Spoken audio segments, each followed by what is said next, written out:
Vous êtes sur Kivu Morning Post, vous êtes bien informés. Bienvenue à l'actualité du jour. Au sommaire, le colonel Joseph Nganzo Olikia, commandant de la 12e brigade de réaction rapide de FARDC, a été tué le 3 mars 2026 lors du combat contre les Twirwaneho alliés à la F-123 à Mikenge. Nous sommes dans la province d'Issid Kivu. 5 agents de l'ICCN ont été tués lors d'une attaque menée par des hommes armés contre les quartiers généraux du parc national de Lupemba. Nous sommes à Lusinga. C'est tout pour les sommaires.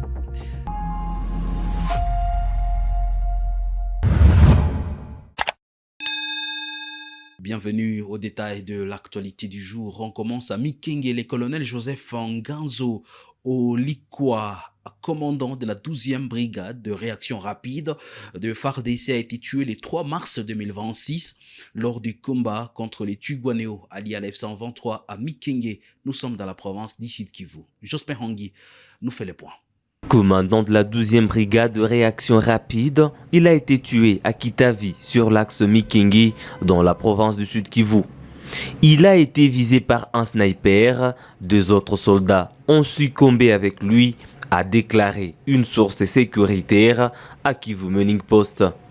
En 2022, l'Union européenne avait sanctionné le colonel Joseph Nganzo Olikia pour avoir commandé les forces du 312e bataillon qui avaient perpétré des attaques contre des civils et commis des graves violations des droits de l'homme, en particulier des viols de femmes, entre juin et décembre 2021 dans le Sud Kivu, région marquée par des violences communautaires. Il est également connu dans le territoire de Beni au Nord Kivu où il avait combattu les forces démocratiques alliées ADF, des groupes islamistes alliés à l'État islamique.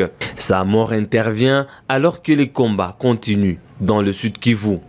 L'armée congolaise, alliée aux forces Wazalendo et à l'armée burundaise, a lancé une offensive dans la région, reprenant plusieurs villages autrefois contrôlés par les Twirwaneho.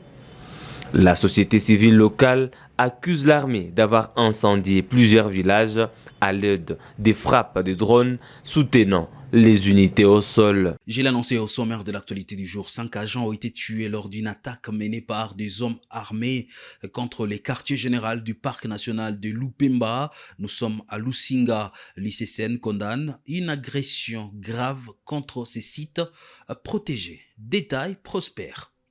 Selon l'Institut congolais pour la conservation de la nature ICCN, après l'incident, une cellule de crise a été immédiatement convoquée. En concertation avec les forces régaliennes, notamment le FARDC et les services de sécurité, une série de mesures a été activée pour assurer la sécurité des agents et cadres dans le respect des droits humains et des normes internationales. À cette heure, le contrôle intégral du parc national de Lupemba et de la station de Lusinga a été rétabli par les forces de défense et de sécurité. Cette agression contre ces biotopes majeurs du patrimoine national présente un bilan humain et matériel lourd. 5 membres du personnel du parc ont tragiquement perdu la vie. Les équipements ont été pillés, a déclaré Milan Gangai Yves, directeur général de l'ICCN. Lors de cette attaque, les infrastructures ont subi d'importantes destructions. Le directeur général a salué l'abnégation des agents du parc national de Lupemba qui œuvrent au sacrifice de leur vie à la défense de la souveraineté environnementale de la République démocratique du Congo. Il présente ses sincères condoléances aux familles éplorées et rassure que cet acte de barbarie ne restera pas impuni.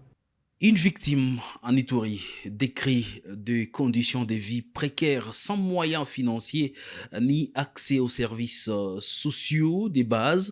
Elle ne peut subvenir aux besoins de ses enfants et déplore la pénurie d'eau potable. Plus de 100 familles vivent sans aide suffisante, exposées aux maladies et à la malnutrition. Wengine ndipo wasema hapana, mwache tu baile bangisaidiana nisi tutapata vile babibi wengine, mwache tu batoto wale batani kushota mai meidia ba mingi alikuwa tu ku lala usiku wakombata bakafika bangi tulikuwa na bao bakakimbia msingisi kapitia mie bali bakafika bakalamusha ni kwanja bakabeba ya kwanza balianja funga kitanda nyimi bakalia. Ya pili bakasaka mimi pale kwa nyimi kwa kumsingisi bakalamusha mimi bakalesha mimi kwa ile mziki. Tunaanje ndala mbao kufika kunjia na baba kama tu bengine na benjanga. Kisha kunjia pesa kuingilia. Pale tunataka bengine na banafichi kama bakarejipelea kunjia. Tukaingia na mbao kule kutori. Tukaenda ka preski 8 km. Tukafika kule. Bengine banaje litabu babwana. Kila mtu managawe ndege tulikuwa 3 filles tulikuwa batoto. Bakasema hapana, baile hapana kulitabu babwana. Bakwetu banani batoto bebe bananga sasa ni kazi kushota mai na kusukula sana. Nyumba tulikuwa na mapaleki na mamaleki na batoto. Sasa wakati bakafika ka briske bakanilamusha, musingisi kapitia mimba alamusha mimba mimi natoka pia kusalu. Mimi naikala tena mimi nakuja kushamba mimi vile kama narudia je, alibao akakimbia. Manona wakizi ni banani boko chongana kibo bakakimbia. Wakati tuliendaka kule tulifika presque 4-5 6 jours pale. Chakula tuliendaka na munjia. Bakabebesha watu na chakula nyingi kutaka batu bashaivisha, bakabebesha watu. Kufika kunjia bao bananja balikuwa kana bamusa vile. Ni tutakula musa na bao bakakula chakula yetu tulibebaka hao ya. Bao bananja kula na sisi kula bamusa kuchoma na mama wale. Na nini na mwoko. Tulikuwa lalia tu saki banini ba vitu kundizi ile tu balikuwa tandika tunalalia tu yao. Na bao bakubwa nya kule balikuwa lalia matelanye bali tulibebaka. Wakanye balikuwa mumoya tuligonjwa kule. Aligonjwa kitu kule na akakufa tu hivi. Maneno yake tukaachake tu hivi. Wakanye mbula alikuwa kuya tutasiporte tu pale basi akufa pana. Mbula tapika ni pale yu ablikisha kwangunya na kaukiana kitu pale peke. Na bangine balitoka mmoja alitoka na mimba kafika kwa hospitali. Bakalitie dawa na kwa tu bien. Ndio kukula iko tu batasaula tu batu fulani muende mimi tafuta musa ama mwoko tu kushamba mtu tu mnakuta mnabeba mnenda naye kupika bila iko tu mnachoma mnakula. Umanya kasimesi hapana niye muvutie mumipeke mtu yaka mtasamba kuleje. Tunaanza kuja tu pori pembeni tukasikia kakapika masasi na sisi tukaenda. Bengine basema hapana turudi alizopika masasi bengine asema hapana tuende salisema si tuende peke toje kama tajisoveje. Nyote tukaenda kitu kama kule akafaka nini si atuwe. Sisi baba ano tu kwanza bali kunjanga siku kubeba kwa yao. Ndio premier siku banaanza fundisha sie na pili baba fundisha siku shaharije yao. Bakasemaka bafundisha siku ingiza mbegu bakasemaka pana. Mande tukafaka kule 3 semaines bakasemaka pana baile batoke bengine baingie bafundishe bao. Rendons-nous à présent à Kinshasa. Des conducteurs de motos dénoncent de pratiques jugées abusives dans le cadre de la perception de la taxe des stationnements.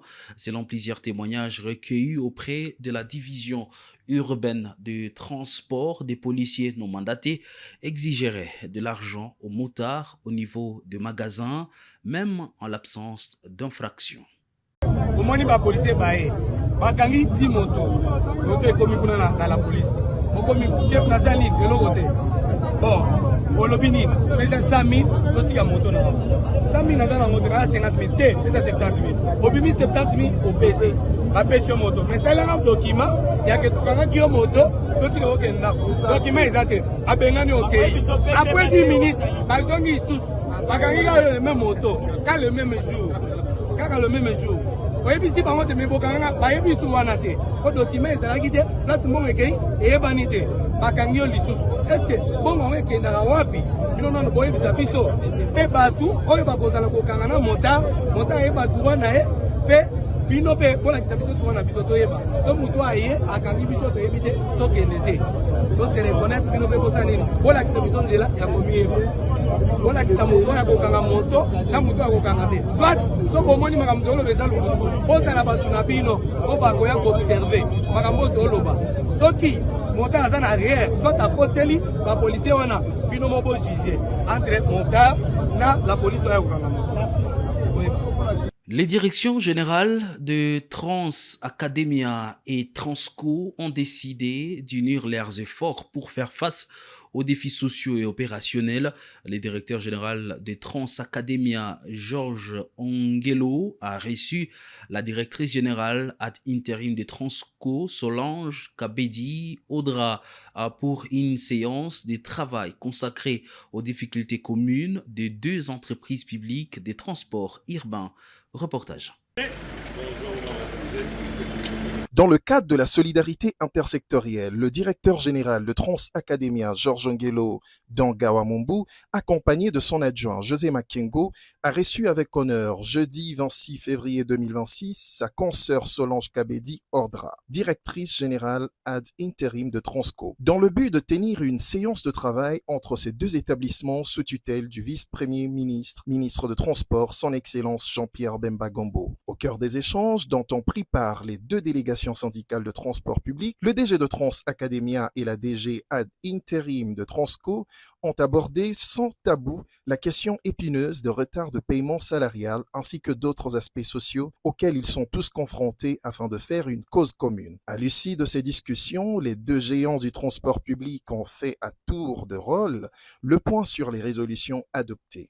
J'ai décidé de venir auprès de mon collègue DG afin d'apprendre aussi de lui, afin de partager les expériences et aussi unir nos efforts car nous avons beaucoup de difficultés, nous connaissons les mêmes problèmes et aujourd'hui c'était une occasion pour nous de partager ces problèmes et d'essayer de trouver une solution commune afin que nos deux sociétés puissent être pérennes et nous puissions toujours continuer à remplir notre mission. Transco a son actif aujourd'hui à 13 ans, nous avons 3 ans d'existence et c'est presque chaque année qu'on a ces problèmes de paiement des salaires. C'est ainsi qu'à l'issue de nos échanges, nous avons estimé qu'il était important de solliciter l'audience auprès du ministre des Finances. Déjà là, nous avons 2 mois de salaire, nous tendons au 3e mois. Nous aurions souhaité que nous puissions aller sur de nouvelles bases. Pourquoi pas assurer une pérennité et une stabilité sociale.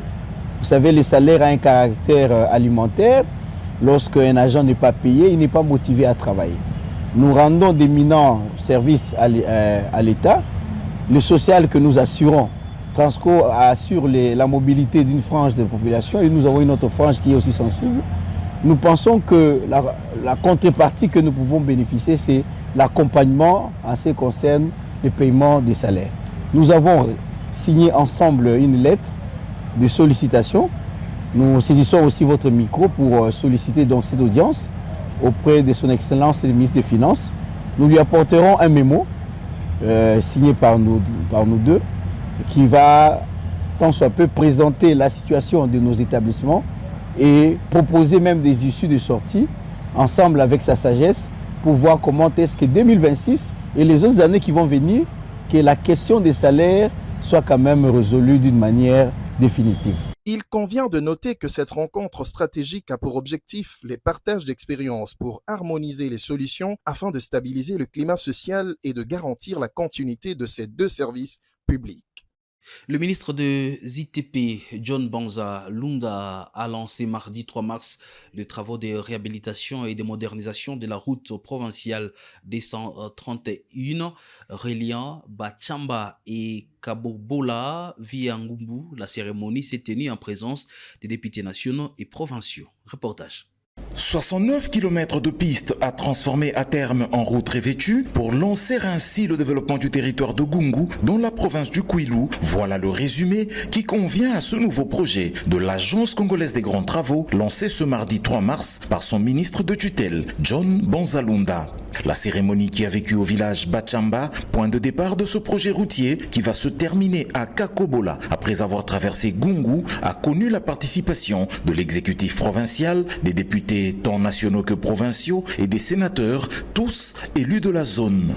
Le mot de bienvenue à l'assistance, dit par le vice-gouverneur Espoir Massamanki, a été suivi d'une déclaration du caucus des élus du territoire de Gungu, saluant le projet.